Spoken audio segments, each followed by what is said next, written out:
ఓం శ్రీం హ్రీం క్లీం గ్లౌం గం గణపతయే నమః వరవరద సర్వజనమే వచమో నయ స్వాహా. ఓం ఐం హ్రీం శ్రీం శ్రీమాత్రే నమః శివశక్తైకరూపిణ్యై ఓం నమః శివాయ. ఓం ఓం ఓం శ్రీ గురుభ్యో నమః. ముగిలిచల్ల వేణుగోపాల దత్తాత్రేయ స్వామిని నమః. ఓం ఓం శ్రీమాత్రే నమః. ఓం నర్మదావేణీ దేవతాయై నమః. నర్మదా అష్టక స్తోత్రం.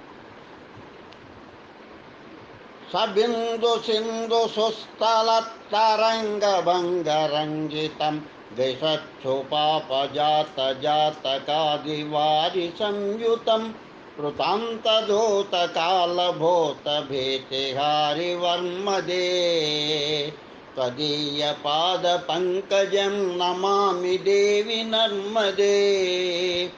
త్వదంబులేన దీనమీన దివ్య సంప్రదాయకం కలౌమలౌఘ భారహారి సర్వతీర్థనాయకం సుమచ్చ కచ్చ నక్ర చక్ర వాక చక్ర శర్మదే తదీయ పాద పంకజం నమామి దేవి నర్మదే.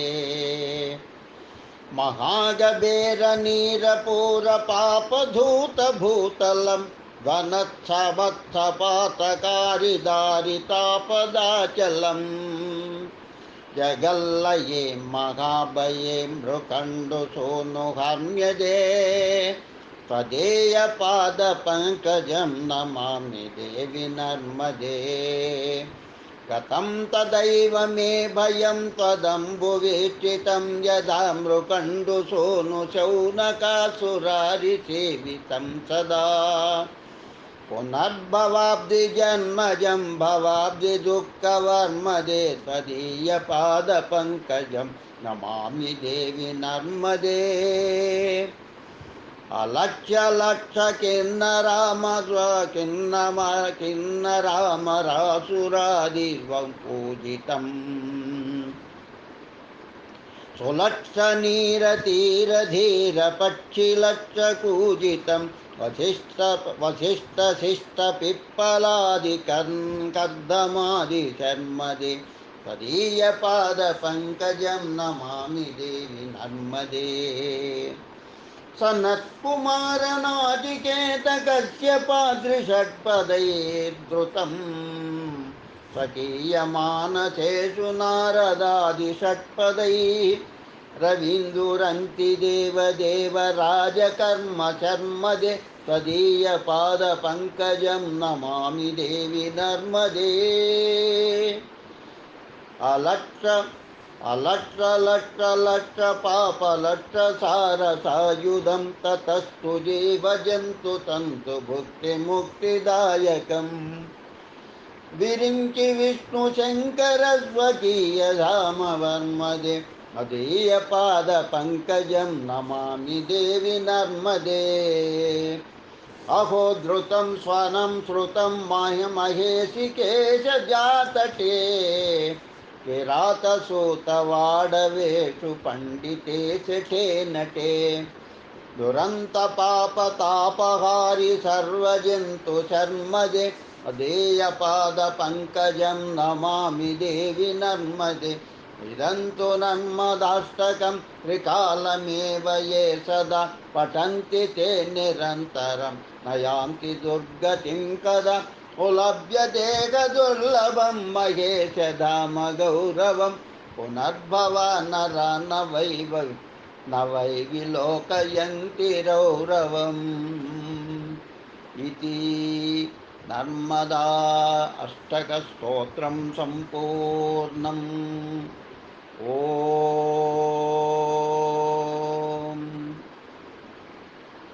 నర్మదా కవచం.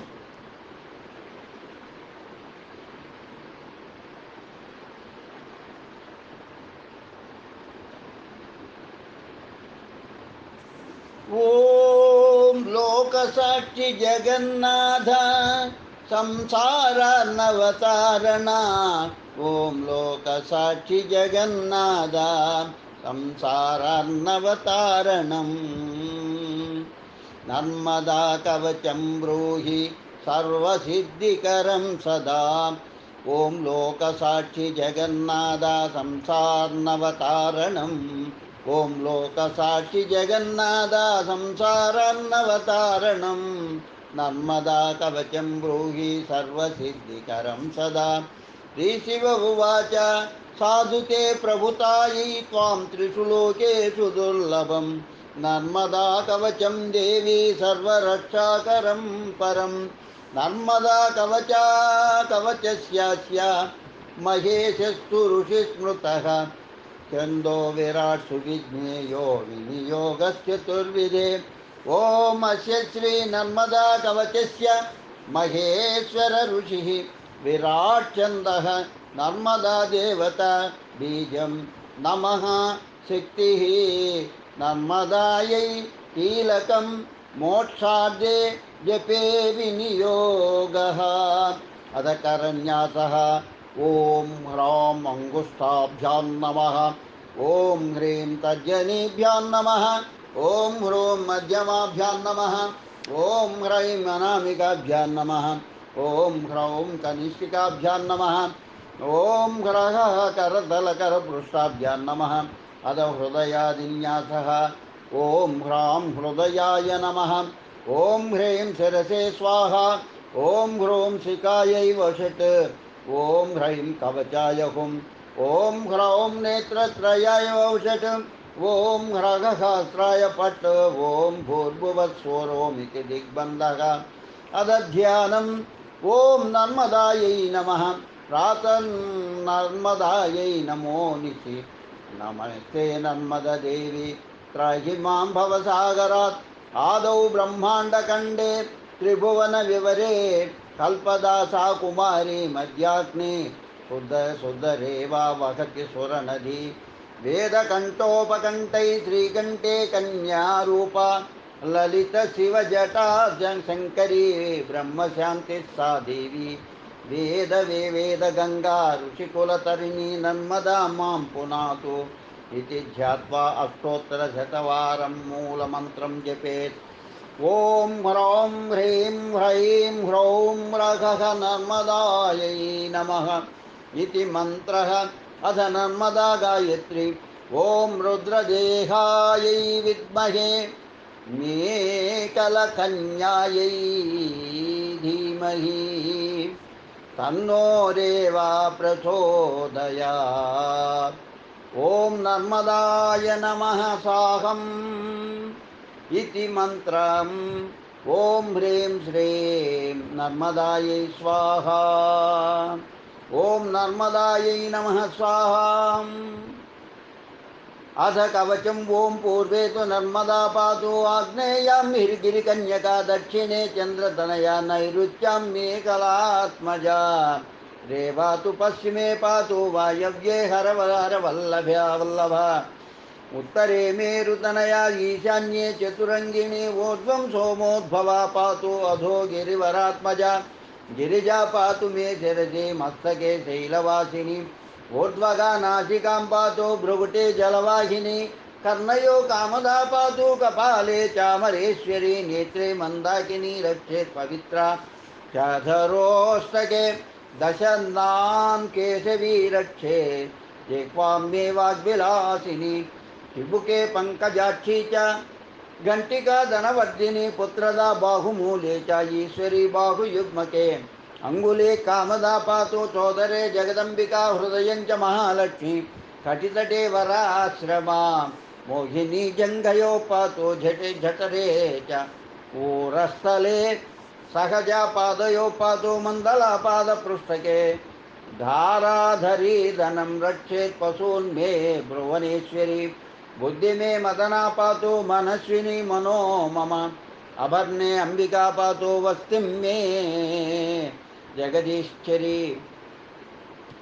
वाचां मे कौतकी रक्षेत् कौमारी च कुमारके जले श्रीयन्त्रे श्रीयन्त्रणे पातु मन्त्रणे मनमोहिनी तन्त्रणे कुरु गर्भां च मोहने मदनावले स्तम्भे वै स्तम्भिनी रक्षेत् विसृष्टा वृष्टिगामिनी श्रेष्ठा चौरे सदा रक्षेत् विद्वेषे वृष्टिधारिणी राजद्वारे महामाया मोहिनी शत्रुसंगमे शोभनी पातु संग्रामे उद्भटे भटमर्दिनी मोहिनी मदने पातु क्रीडायां च विलासिनी शयने पातु बिम्बोष्ठे निद्रायां जगवन्दिता पूजायां सततं रक्षेत् बलावत् ब्रह्मचारिणी विद्यायां शारदा पातु वार्तायां च कुलेश्वरी श्रियं मे श्रीधरी पातु दिशायां विदिशा तदा सर्वदा सर्वभावेन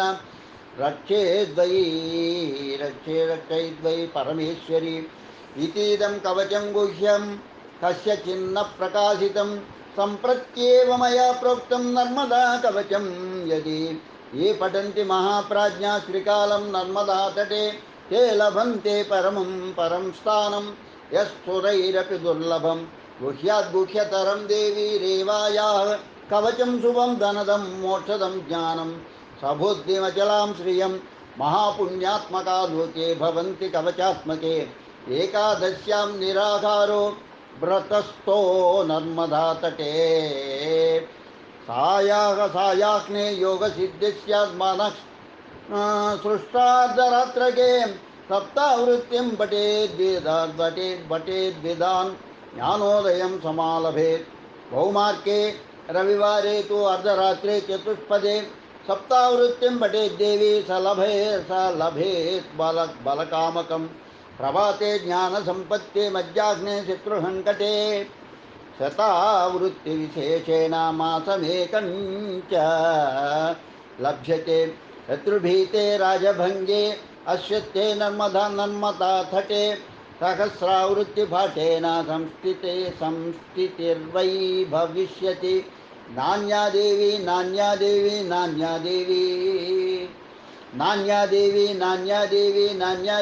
महीतले नर्मदा समा पुण्या वसुधायां वरानने नान्या देवी महीतले न नर्मदा समा पुण्या वसुधायां वरानने नान्या देवी महीतले न नर्मदा समा पुण्या वसुधायां वरानने यं वाञ्छयति कामं यः पठेत् कवचं शुभं तं प्राप्नोति वै सर्वं नर्मदाया प्रसादतः। ॐ नर्मदादेव्यै नमः। ॐ नर्मदादेव्यै नमः। ॐ नर्मदादेव्यै नमः। ॐ रुद्रदेहायै विद्महे मेकलकन्यायै धीमहि तन्नो रेवा प्रचोदयात्। ॐ नर्मदादेव्यै नमः। ॐ नर्मदादेव्यै नमः। सप्तनदी पुण्यपद्मस्तोत्रम्। सुरेश्वरार्य पूजितं महानदी सुतोत्तमं युलोकतः समागतं गिरीशमस्तकस्थितं वधोद्यतादिकल्मषप्रणाशिनीं हितप्रदं विकासिकापदे स्थितं विकासदामहं भजे। प्रदेशमुत्तरं च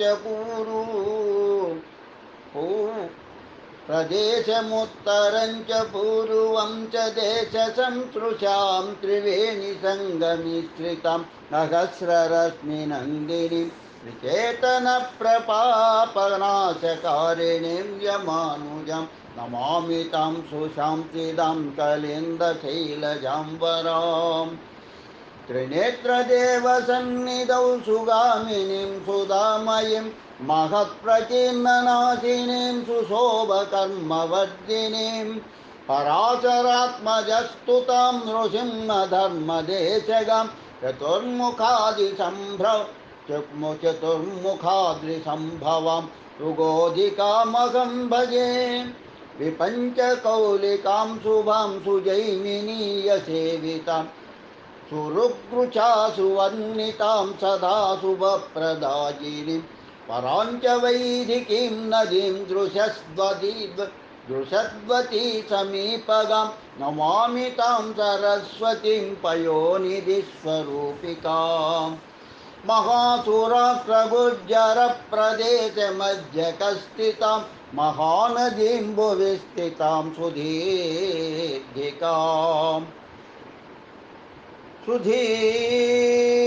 सुदीर्घिकां सुमङ्गलां पवित्रसज्जलेन लोकपापकर्मनाशिनीं नमामि तां सुनर्मदां सदा सुधेव सौख्यदाम् विजम्बुवारिमध्यगां सुमाधुरीं सुशीतलां सुधासरित्सुदेविकेतिरूपितां पितृप्रियां सुपूज्य दिव्यमानसञ्च शल्यकर्मनाशिनीं नमामि सिन्धुमुत्तमां सुसत्फलैर्विमण्डिताम् अगस्त्यकुम्भसम्भवां कवेरराजकन्यकां सुव्यसुरङ्गनादपादपङ्कजस्पृशां नृपावनीं तुलाभिमासके समस्तलोकपुण्यदायिनीं पुरारिनन्दनप्रियां पुराणवर्णितां भजे पठेन्नरः सदां विमां नुतिं नदीविशेषिकाम् अवाप्नुते बलं धनं सुपुत्रसौम्यबान्धवान् महानदी निमज्जनादिपावनप्रपुण्यकं सदा हि सद्गतिः फलं सुपाठकस्य तस्य वै ॐ नर्मदावेणी देव्यै नमः नर्मदावेणी देव्यै नमः ॐ नर्मदा देवी देव्यै नमः ॐ नर्मदा देवी देव्यै नमः ॐ नर्मदा देवी देव्यै नमः ॐ नर्मदा पुष्कराय नमः ॐ नर्मदा पुष्कराय नमः ॐ नर्मदा पुष्कराय नमः ॐ नर्मदा पुष्कराय नमः ॐ नर्मदा पुष्कराय नमः ॐ नर्मदा पुष्कराय नमः सप्तनदी पापनाशन स्तोत्रम् सर्वतीर्थमयी स्वर्गे सुरासुरविवन्दिता पापं हरतु मे गंगा पुण्या स्वर्गापवर्गदा कलिन्दशैलजा सिद्धिबुद्धिशक्तिप्रदायिनी यमुना हरतात् पापं सर्वदा सर्वमङ्गला सर्वार्थिनाशिनी नित्यम् आयुरारोग्यवर्धिनी गोदावरी च हरतात् पाप्मानं मे शिवप्रदां वरप्रदायिनी तीर्थमुख्या सम्पत्प्रवर्धिनी सरस्वती च हरतु पापं मे शाश्वती सदा पीयूषधारया नित्यम् आर्तिनाशनतत्परां नर्मदा हरतात् पापं पुण्यकर्मफलप्रदां भुवनत्रयकल्याणकारिणी चित्तरञ्जिनी इंदुर्हरतु पाप्मानं मम क्षिप्रं शिवावह अगस्त्यकुम्भसम्भूता पुराणेषु विवर्णिता पापं हरतु कावेरी पुण्यश्लोककरी सदा त्रिसन्ध्यं यः पठेत् भक्त्या श्लोकसप्तकमुत्तमं तस्य प्रणश्यते पापं पुण्यं वर्धति सर्वदा। लोका समस्ता सुखिनो भवन्तु, लोका समस्ता सुखिनो भवन्तु, लोका समस्ता सुखिनो भवन्तु। ओम शांति शांति शांति। स्वस्ति।